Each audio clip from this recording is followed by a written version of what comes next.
ఒక మాట సార్, ఎన్జేడిసిన వ్యవసాయం రైతు రాజ్యం బాగుపడదు సార్. మీ పాలనలో అది జరగకుండా గత 10 ఏళ్లలో ధరణి పేరు మీద రైతు కండ్లు ఉన్నాయా కాకులు ఎత్తుకపోయినా రఘునందనరావు గారు? ఎద్దేడ్చిన వ్యవసాయం రైతేడ్చిన రాజ్యం బాగుపడదు అని చెప్పేసి మీరు అన్నారు. చాలా అద్భుతమైనటువంటి మాట. నిజంగానే అది అది వాస్తవం కూడా. ఎద్దేడ్చిన వ్యవసాయం ఎప్పటికీ బాగుపడదు, ముంగల్కోదు. రైతేడ్చినటువంటి రాజ్యం కూడా అది ముంగల్కోదు. ఎందుకంటే రైతు లేకపోతే రాజ్యం లేదు. ఏ రాజ్యానికైనా తిండి కావాలా, తిండి పెట్టేదే రైతు.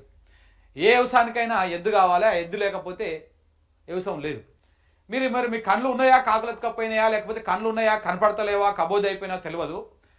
ఈ రాష్ట్రంలో ఏ నియోజకవర్గానికైనా పోదాం, మీ సొంత నియోజకవర్గానికైనా పోదాం, ఏ మూల నుంచి ఏ మూలకైనా, తూర్పు నుంచి పనవటికైనా, పనవటి నుంచి తూర్పుకైనా, ఇటు ఉత్తరం నుంచి దక్షిణమైనా, దక్షిణం నుంచి ఉత్తరమైనా, ఏ మూల నుంచి ఏ మూలకైనా పోదాం, ఒక హైదరాబాదులో ఉండరు రైతులు కాబట్టి కొంత మారుమూల ప్రాంతాలు పల్లెటూరులకు పోదాం.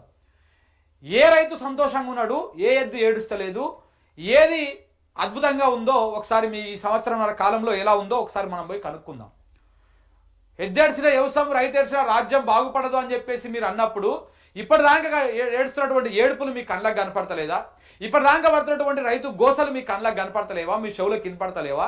చెవిటోళ్ళు అయ్యిర్రా, గుడ్డోళ్ళు అయ్యిర్రా మీరు? ఇప్పుడు అప్పుడు అట్లా కాకుండా చూసుకోండి అని చెప్పేసి ఈయన ఎప్పడం కిందగా కూర్చొని ముసి నవ్వడం పొంగులేటి శ్రీనివాసరెడ్డి గారు.